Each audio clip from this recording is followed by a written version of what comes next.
work to be done despite qualifying for the semi-finals of the International Handball Federation Intercontinental phase. Ipalibo, it's been 2 matches and top-notch performance from the girls. Yeah, it's been a top-notch performance from the girls. It's what we expected, you know, from the reigning African champions.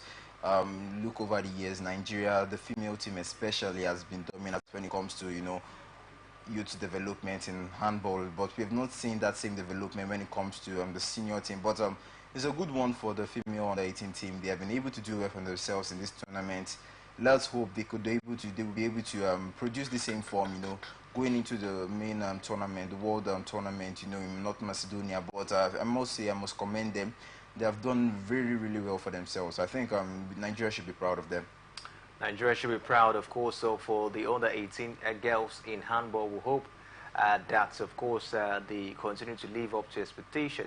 But Michael, let's talk basketball, as basketball fans have taken to social media to lash out at the Sport Ministry and the Nigerian Basketball Federation for the Indeed Tigers' own inspiring performance at the just concluded 2025 FIBA Afro Basketball qualifiers in Munich, Tunisia.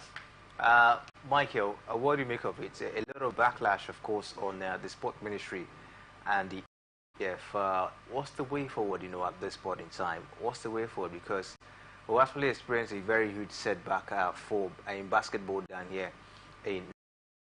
What's the way forward? What do you think should be done in order for this situation? You know, talk about positive form for the Tigers being unable to perform well at the basketball qualifiers, talking about the Afro Basketball Championship qualifiers.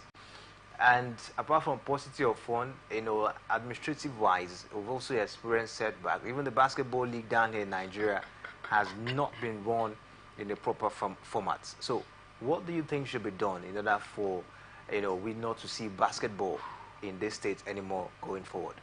Kingsley, first I must say that it's quite unfortunate what we are already experiencing when you talk about the basketball team of Nigeria, both the male and the female category as well. I think for me it's quite disappointing and disheartening for basketball followers all over the country, courtesy of this shambolic performance of the Tigers, where they were unable to win even a single game. But then, that aside, what is the way forward? I think for me there is need for the Sport Ministry and the NBBF to also have a roundtable discussion to be able to sort out what seems to be the problem out there, because we must dig deep into the root cause of all these challenges that is bedeviling the basketball federation. Because for me, if you ask me, it's about 3-4 years down the line that we're having these challenges, and we are yet unable to nick all of this in the bud. You know, since the last time where we heard about the leadership tussle, which actually barred the D-Tigers from not taking part in 1 or 2 championships out there, where the then president, Muhammadu Buhari, has to disband the team courtesy of leadership tussle. I think for me, we have not been able to solve that issue, and it continues to reoccur. It becomes like a recurrent decimal that every now and then we keep facing these challenges. So for me, the way forward, the Sport Ministry and the NBB, the Nigerian Basketball Federation need to have a roundtable discussion so that they can be able to sort out, you know, all of these challenges and the crisis. And again, I think there is also an ego when you talk about ego within the leadership of the NBBF, and these are some of the things that they need to sort out properly so that we can be able to, you know, chart a way forward. Because if we continue in these states, I tell you, basketball is going to suffer from all angles, from all strata, starting from the grassroots. Because if the head is rotten, then the down will be nothing to write home about. So for me, if you ask about the way forward, I think there is need for us to sit on a roundtable discussion. The bodies that be the men and women that by law they are first, I think they just need to put aside their differences and work for the interests of basketball in the country. If not, we'll continue to get this very bad and sad performance out there when you talk about basketball in the country. All right, we'll keep our fingers crossed. The fans are not happy with the situation in basketball down here in Nigeria. We hope all of this issue, of course, will be sorted out going forward. dismal outing, of course, we saw for the D Tigers of Nigeria, the Raffle basketball qualifiers. They lost the 3 games they played. They played against certain Uganda. They played against Cape Verde, Libya. They lost all those matches and couldn't qualify for the 2025 Afro Basketball Championship. So sad, and the fans are not happy, at the moment. But we keep our fingers crossed and see what the NBBF, the Sport Ministry, what the plans, of course, they have for basketball in the country going forward. But let's start away from that as to bring you the latest from the Nigerian Premier Football League. Yesterday was really an impressive outing for Enyimba Football Club as they beat Gombe United by 4 goals to 1. Courtesy of that victory, Enyimba, of course, they now top the table as it is. Ipalibo, what do you make of Enyimba Football Club, the top of the table as it stands? The question at the moment is the fact that can they maintain, that position till the end of the season? Yeah, I think it's going to be really, really difficult for Enyimba, looking at how tight it is at the top of the table. Enyimba and Lobby Stars are tied on points, 39 points each, and you look at Remo Stars also, they are in the mix with 38 points. So I think it's going to be really, really difficult. Kano Pillars, Katsina United, all these teams there, they are just tied by less than 5 points. So I think it's going to be really, really difficult. But Enyimba has the firepower, they have the manpower. You're looking at what they did in the summer, they were able to bring in the likes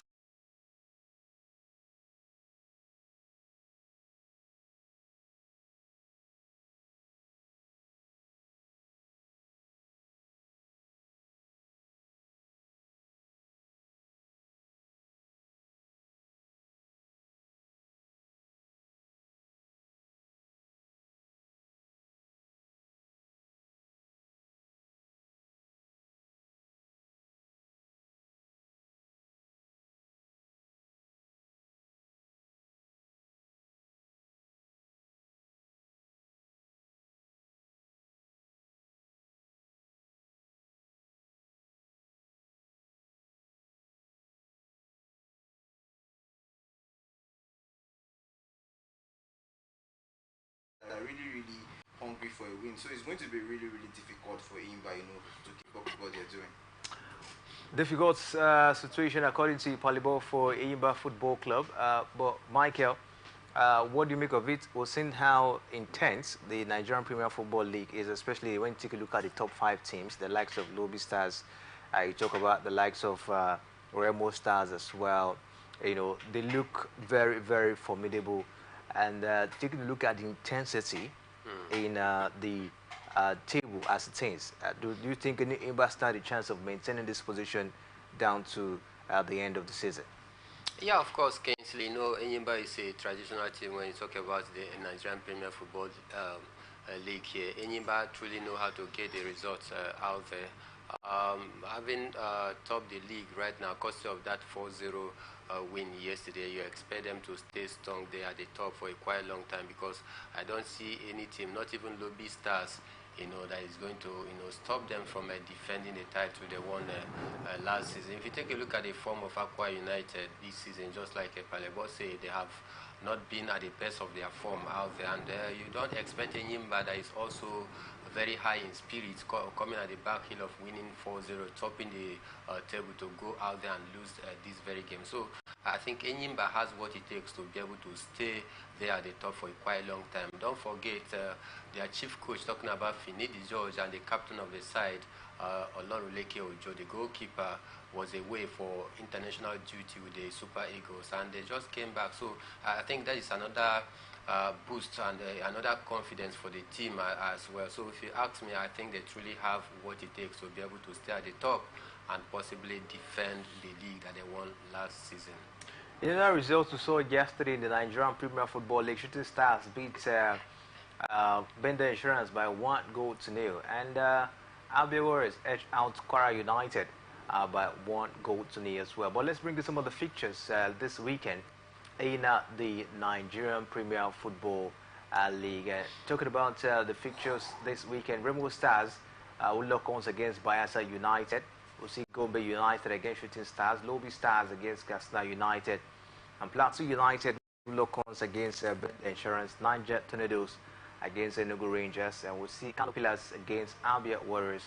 Heartland FC will be national against Sunshine Stars, and Aqua United against Eyimba Football Club. Doma United against Sporting Lagos. Promises to be an exciting fixtures in the Nigerian Premier Football League this weekend, as well as Monday next week. But let's take a look at the game between Sunshine Stars and the Heartland Palibo. What do you make of that encounter? Kennedy Boye will be taking his boys, talking about the Sunshine Stars boys, to a team that rejected him, or probably humiliated him, because he actually went at some points with them before his contract was terminated down there with Heartland FC. You think Boboye will compound the woes of Heartland FC? Yeah, I think Heartland FC right now, they'll be in shivers because coming off from a 5-1 defeat at home to Plateau United and coming up against a Sunshine side that looks rejuvenated under Kennedy Boboye is going to be really difficult, given that Kennedy Boboye and the Nazi Millionaires have history, and it's not really a good one. He'll be coming back there for vendetta against this Atlanta side, and I think it's not going to be good for this Atlanta FC. We've seen them under Christian Ubi. They have not been able to record any win, and it's really, really bad for them. And this Sunshine Side team, we're looking at the Sunshine Side team, they are doing really good at this point in time. Kenny Boboye winning his first game in charge, and now he's going in for a second win. So I think it's going to be really, really difficult for the Nazi Millionaires. Difficult for the Nazi Millionaires, according to Palibo. But Michael, what do you make of that fixture? It's really been a very, very struggling moment for Heartland FC.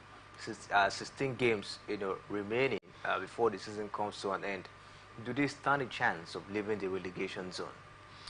Well, looking at what is actually happening out there in Heartland, I think it will be very, very difficult for them to stay afloat of the Nigerian Premier Football League. And I will keep saying this is what you get when you bring in political interference within the management mix of a football club, because when Kennedy Boboye was drafted in, he was really salvaging the situation out there. He played 7 games, won 3, drew 2, and lost one of those games. And we began to see Heartland, coming up the table out there. But unfortunately, the governor had to relieve him of his appointment out there and reinstate back Christian Obi, who continued to get a very negative result out there. And at this point, I think it is already a very bad situation that they find themselves. And one thing that is surprising to me is that even after the bad result that Christian will be showing out there, the management is not saying anything about relieving him of his appointment. Rather, they are even asking the players to up their ante, to up their game, that it is their duty out there. In fact, their salaries as well has been slashed, and it tells you that they are not ready to change anything. And if you are not ready to change the coach who is not getting it right, then I wonder what will come of them at the end of the season. So for me, I think it's going to be a very, very difficult task for Heartland, because I know we have less than 16 games to go, and even under the tutelage of this same Christian Obi, he has not been able to win even a single match since the start of this season. They have played 22 games, won only 3, drawn 9, and lost 10. The only 3 games that they won was under the regime of Kennedy Boboye. That is to tell you how bad Christian Obi has been tinkering the side as well. And for me, it is already very, very late at this point in time to remedy the situation with the kind of performance that I'm seeing of Heartland FC. It's a very difficult situation that they find themselves right now. And I don't think that they are going to beat the drop zone this season. All right, so let's keep our fingers crossed and see how it goes for Heartland this time around. Can they get past Sunshine Stars, who is being led by Kennedy Boboye? But another struggling side will be National as well on Monday, Palibo. That's quite united against Eyimba Football Club. Eyimba currently topping the table. Do you see that encounter being easy for Aqua United? It's not going to be an easy encounter for Aqua United. Neither is it going to be an easy encounter for Eyimba. You look at this Aqua United side, as I said earlier, they just have 1 win in 5 games. But we've seen an improved performance from this team. They won the 2 previous games, and they went away to Sporting Lagos home right there in Lagos, and we were actually leading the game, and we saw some controversies in the game. If free kick that wasn't supposed to be given, lots of that, in that game, and the game was upturned, and Sporting Lagos won that game. But there were still lots of positives to pick from that game.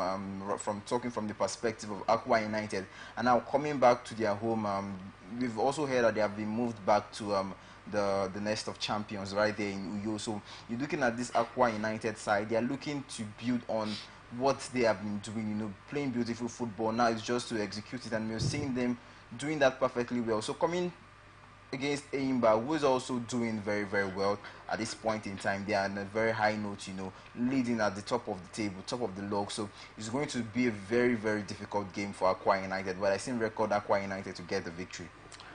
All right, so we'll see how far Aqua United will be able to go in that particular one. But let's stay away from the MPFA now as we take a look at the CAF Confederation Cup. Talking about Dream FC, they've left Ghana for the CAF Confederation Cup final group game against Rivers United FC in Nigeria. The Ghanaian FA Cup winners need just a point from their Group C encounter to qualify for the quarterfinal of the Continental Championship. They still believe lads traveled to Nigeria yesterday and are expected to arrive later on the day before going through the necessary routine for Sunday's clash. Dream FC have won 4 of their 5 group games, including a first leg victory over Rivers United in Kumasi. With the Ghanaian side leading Group C, a draw will be enough to progress, while they can still progress if Academical do Lobito beat Tunisia's club African. Michael, this promises to be an interesting clash this weekend. Rivers United need a win, need 3 points in this encounter to go through. White Dreams FC, of course, they just need a draw, and they will see themselves through to the next round of the competition. What do you make of this encounter? Do Rivers United stand a chance? For me, I think, honestly speaking, it's going to be a very tall mountain for Rivers United to climb. Why? Because Dream FC has won 4 out of the last 5 group games, and it tells you how effective, how potent, how informed this Dream FC is for me. But for Rivers United, I think their destiny is not outside of their hand right now for me, because all they just need to do is to score a goal and hold on to it. But the question is, can Rivers United be able to score a goal and hold on to it? That question remains to be answered right now, because Rivers United of this season, they've actually been conceding goals left, right, and center, which will not be good if they take that kind of form, against a certain Dream FC, who is very, very potent when you talk about the attack out there. So for me, I think the dice is cast. But if you ask me, I believe that the Dream FC, they have a slight advantage in the sense that they just need a draw to get it through. And we are not going to be playing at home here. Talking about Rivers United, we're playing away at Uyo out there. And for me, that is another setback, because playing at home, you expect the home fans to turn out in their numbers to cheer the players to victory. But that is not to say that we are not going to see some couple of fans out there in Uyo out there. But then it will not be compared if they had played at home, talking about at the Adoke Amakema Stadium. They should have been able to have more fans, turning out to cheer the players to victory. And you know what the 12th man brings in when you talk about a game such of this magnitude? It helps the players out there to believe in themselves. It helps them to double their effort. It helps them as well, to also give 110%. But now that we are playing away from home, I think it's going to be a tall mountain for us to climb, just like I say. But you never can tell. This is a game of football. You can never say never until the last 90 minutes plus extra time before we can be able to say, yes, Rivers United is out of the game. But as it stands right now, game on. Game on, and we'll keep our fingers crossed and say it says on Sunday will be the time, or will be the day where that clash, of course, will take center stage. And we'll see if Rivers United, of course, do the needful to progress to the group stage of the CAF Confederation Cup once again. Or maybe Dream FC will want to emulate, Accra Heart of Oaks, of course, to be the next team to win the CAF Confederation Cup, the next team in Ghana to win the CAF Confederation Cup. Keep our fingers crossed and see how that particular one, of course, will pan out at the end of the day. But at this point, we'll take a short break, and when we'll come back from this break, we'll bring you the latest from the NFF, and as well as the Super Eagles, former Super Eagles coach, talking about Pesero. Please stay with us, we'll be right back. From the line across the ocean to the land beyond the mountains, through the Sahara, we bring all sport news, live analysis, expert discussions on trending stories in politics, business, socio-economy, sports, and documentaries. So catch all the updates on the happenings around the globe. Stay focused on the fact today, only on ATN.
From the line across the ocean to the land beyond the mountains, through the Sahara, we bring all sport news, live analysis, expert discussions on trending stories in politics, business, socio-economy, sports, and documentaries.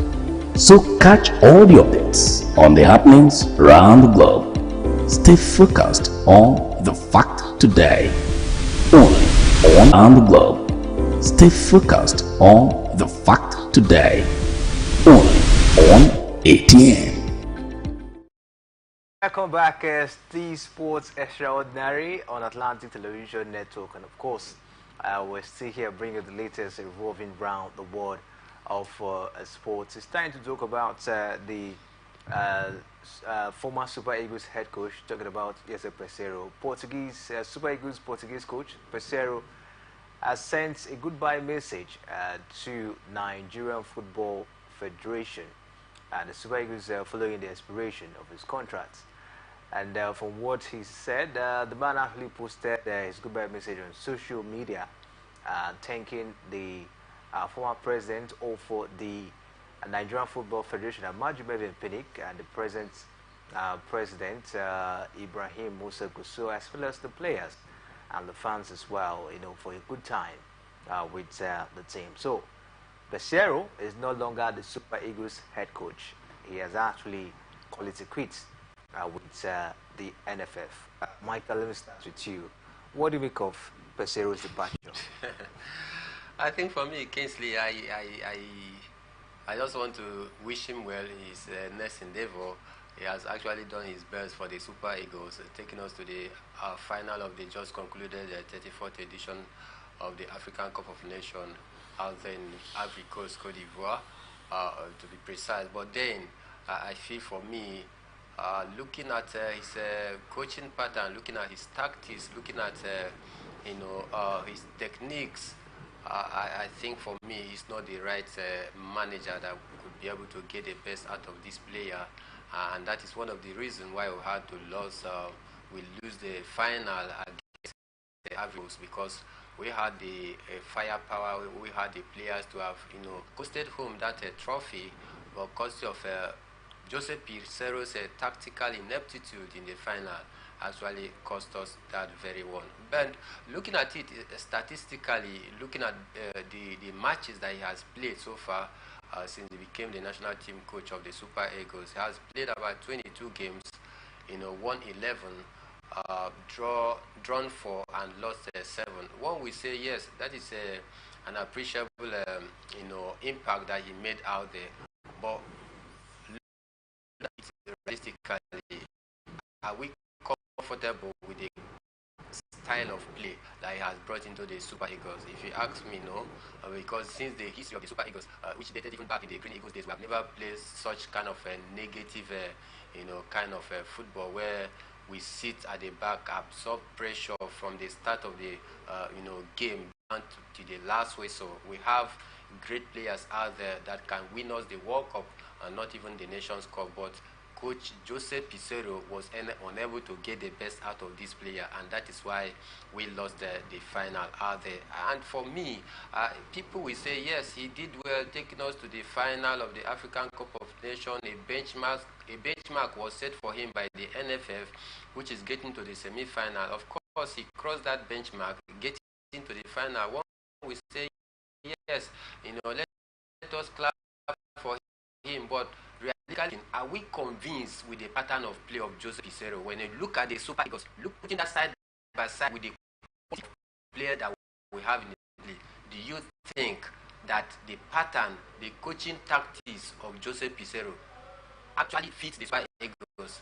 If you ask me, I would say no to that, because we have the talent cut across everywhere. In fact, this African Cup of Nations, Nigeria Super Eagles is the most highest ranked team and the most valued team out here. And presently in the world, we are in the top 10 when you talk about the most valued team in the history of football as it stands right now. Then Jose was unable to get the best out of the players, and that is why we saw Victor Osimhen firing blanks, had good drought in the African Cup of Nations. Immediately he left the African Cup of Nations. He has played 3 games so far for Napoli, 5 goals. Alex Iwobi, that we almost criticized because of his underwhelming performance. Not even almost. He was heavily criticized. He was heavily criticized for me. But then when we saw him in the colors of Fulham, he was a different Alex Iwobi entirely. What happened? Will you say that Alex Iwobi is not a good player? Of course, he's a good player, but the coach, rigid form of play couldn't allow him to express his God-given talent. He was unable to play such those kind of fluid football that we know the Super Eagles of. I mean, Super Eagles has taken a different shape right now. We look very ordinary when we are playing against any team.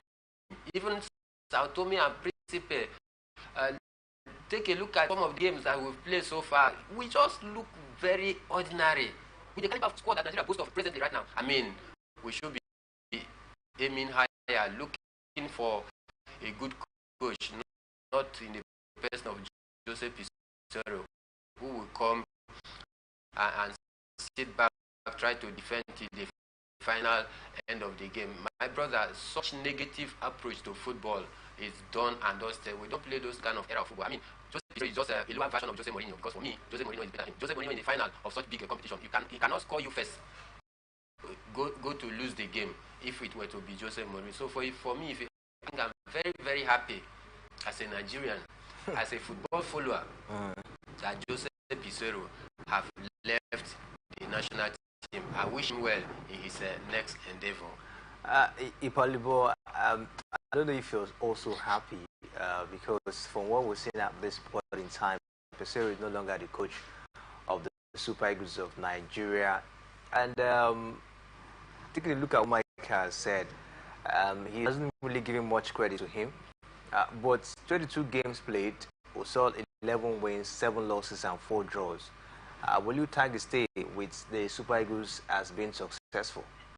I'll tag it as a huge success. He was overly successful, if you ask me. He did more than 90% of, and I stand to be corrected, I say 90% of Nigerians expected of him. You look at when he came into this squad, we shouldn't forget this Swedish football took us to our first finals in over 10 years. It's so identical to the late Steve Ketch's team, heavily criticized, and they won us the AFCON. You look at Jose Peseiro, looking at the situation in which he came into this national team, there was division, there was rift in the team. Francis Zoho, Maduka Okoye, all these players were heavily criticized. True Stekong was thinking of retiring from the national team. Maduka Okoye took a break from the national team. You look at the situation around when he came into this team. Nigeria missed out the World Cup. Nigerian fans lost faith in the Super Eagles. So I think Jose Peseiro, coming into that time, he was able to steady the ship, took Nigeria into this AFCON, talking about playing rigid football, playing negative kind of football. That negative kind of football took us to our first finals in about 10 years. Jose Peseiro, I think he has overachieved. We shouldn't just put a blind eye to the fact that this Nigerian team were plagued with a lot of injuries. Kelechi wasn't fit to the semi-finals of this competition. We didn't have the likes of Fitaiwa in this team, friend D. And we're also talking about the midfield, like Nigeria boasts of a lot of. We don't have good attacking midfielders when you talk about this Nigerian team. We can boast of the defensive midfielders, but when you talk about attacking minded midfielders, Nigeria does not have that. He looked at the Nigerian squad, he looked at what we had and played based on the squad that Nigeria had and was able to achieve success for me. So I think that it's really a sad one that Jose Peseiro is leaving this Nigerian team because we are starting all over again. I thought the Nigerian, the NFF will offer him a better and a mouth-watering contract, for him to build on. They have made success. This is the first time in a long time squad so united. You look at this squad, there's a lot of unity in the squad. There is no blame game. Players supporting each other. You look at the relationship between the player and the coach, the NFF and the team. So I think Jose Peseiro has done a whole lot, and I expected the NFF to offer a better contract, to convince him to stay. They can build on this success. We shouldn't forget we have the World Cup qualifiers to play not long after now, and we also have the AFCON to qualify. So you're going to bring in a new coach. We are waiting. We are like someone said earlier, waiting to see who they are going to bring in, what he's going to be able to do. Maybe if he's going to be playing attractive football, is he going to be able to get the result Jose Peseiro was able to get? Like I said earlier, we are waiting. All right, Nigerians are waiting to see who will be the next coach of the Super Eagles of Nigeria. Jose Peseiro, of course, has parted ways with the team. But Michael, taking a look at the timing, his departure, and at the timing at which, of course, he actually departed, with the team, at this point in time, will he have any way of acting the team going forward? I don't think it doesn't have anything to affect. We're going to be having an international friendly this month. The World Cup qualifiers is also on the line as well. Taking a look at the timing, will it affect anything going forward? Honestly speaking, I do not think that it will affect anything going forward because we have all players intact. The players are there. All we need to get you can't forget those are people mentioned. Also, the players they had a good bond in the African Cup of Nations, and they all played for the manager. Some of them actually said they also want they're playing for the coach, Jose Peseiro. At some point, even after the AFCON, William Truscott said that he hoped that the NFF, of course, will try to convince Peseiro to stay. These boys played very well, apart from the fact that, yes, they also played for the team glory. They also played for the coach because they listened to his instruction. And so that great bond. Do you think, there might be anything like disunity, the bond might not be there going forward? I don't think any disunity going forward. Of course, you don't expect players of the national team to come out playing and tell the whole world that they are they don't like the coach or that they hate the coach. So the players need to be very professional, and that is what Truth Ekong was saying out there. I have not read in anywhere where the players came out to say that they are playing for the coach and all of that. Any buttons on the jersey of the national team of saying for his fatherland or her motherland and not about Joseph Pizarro. Because if you ask me rather, I don't think that Joseph Pizarro is that right coach for the Super Eagles. Going forward, we should be talking about and not about whether Pizarro was good or not. Now, he has called it a quit. Let us chart a way forward. The way forward is the player intact? Are they united? Of course, I agree. The players are very, very united. What we need to do at this point in time is to put our nose on the ground and begin to search for a credible coach that can be able to tinker this team around and get the best out of the players that we have, right now. And if you ask me, I think we should go for a local. This is the right time for us to look beyond the foreign coach aspect of it and look down, because we have them here. When you talk about local coaches that are very, very good, that is the way forward for me. And the timing of the African Cup of Nations qualifier and the World Cup, I think it does not have anything to do with the team. What we need to do, like I say, is to get the perfect coach right now that can be able to build on the strength of the players that we have presently. Let me get down to you before we talk about the next coach, who will possibly be the next coach. You just mentioned the fact that the players, will not be affected. Looking at that Pesio, actually call it a quit. We have an international friendly, we also have a World Cup qualifier. We're going to be playing against South Africa in the next encounter. That's a very, very tough encounter. We saw how the Super Eagles struggled against the South Africans in the African Cup of Nations. We actually saw something like this, I think, was it last year or last 2 years, where Gordon Rowe was actually asked to pack his bag and leave, and he left. And the Super Eagles were unable to qualify for the World Cup. I don't know what you make of it. Would you think Pesero's departure might affect the team in the World Cup? Obviously, I think it will affect the atmosphere in that team, because like you said, Gennett Rowe, when he left, a lot of Nigerians wanted Gennett Rowe to leave the Super Eagles team, but a lot of them complained that it was wrong timing, and that was what I would say. Actually, it's the problem right now. It's, even though you want Jose Peseiro to go, I think it's wrong timing, because I'm looking at the World Cup qualifiers, looking at the position Nigeria is in a very compromised position. We are third on the log, and we are not looking pretty good, and we need somebody that has be on a high trajectory coming from the AFCON. I think keeping Jose Peseiro with what they have achieved in the AFCON, they would want to do more. They would want to do better. The confidence level of these players will be high. But bringing in a new coach now, the new coach would want to select his team, want to choose his players, trying to discover the players. So I think it's going to be very hard for the team. Or are they going to do what they did the last time, bringing in a caretaker coach? Are we going to see the likes of Salisu Yusuf or Austin Eguavon recycling those coaches again, bringing them and not be able to achieve success? So I think it's very bad timing for the team.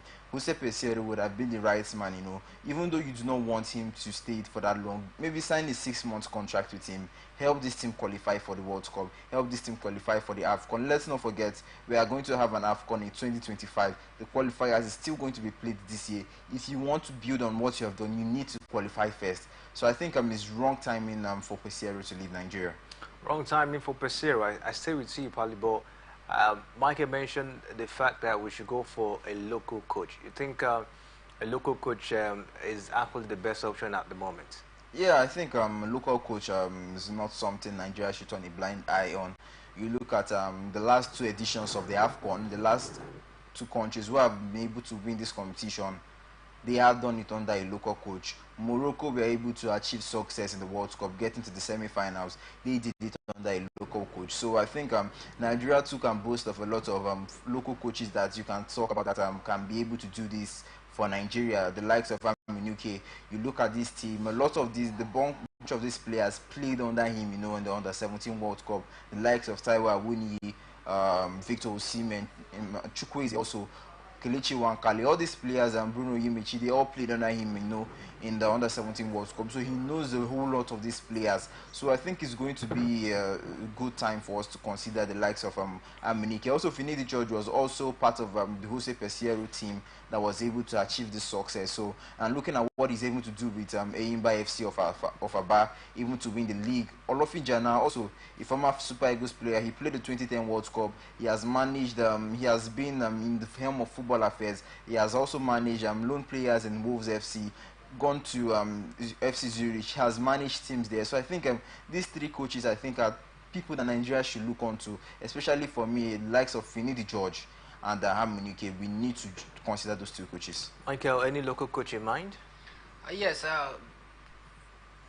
Amunike in my mind, because I think he would definitely get the support of the players out there, just like Epalebo said. A couple of those players in the national team presently, are the offshoot of Emmanuel Amunike. Now, of course, the players respect him so much. The likes of Kelechi Hanacho, Wilfred Ndidi, Samuel Chukwueze, Bruno Nemechi, Taiwo Awoniyi. These are players that emanated or groomed or that were groomed through the rank by Emmanuel Amunike, and he has the tactical acumen to be able to get the best out of these players. So I'm going for him.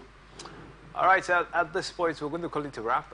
Time is up on the show this evening. We know that's a lot, of course, to look out for in the top 5 leagues in Europe: the Spanish La Liga, the English Premier League, German Bundesliga, the French Ligue 1, and Italian Serie A. But take a look at that tomorrow on Sports Extraordinary, when, of course, we'll make a return down there. Well, special thanks to Palibo Michael, of course, for doing justice on the show this evening. Now, don't forget, please sign yourself with the pathways to progress. You can go down to a different social media handle. The conversation continues right there. My name is Kingsley Emmanuel. Thanks for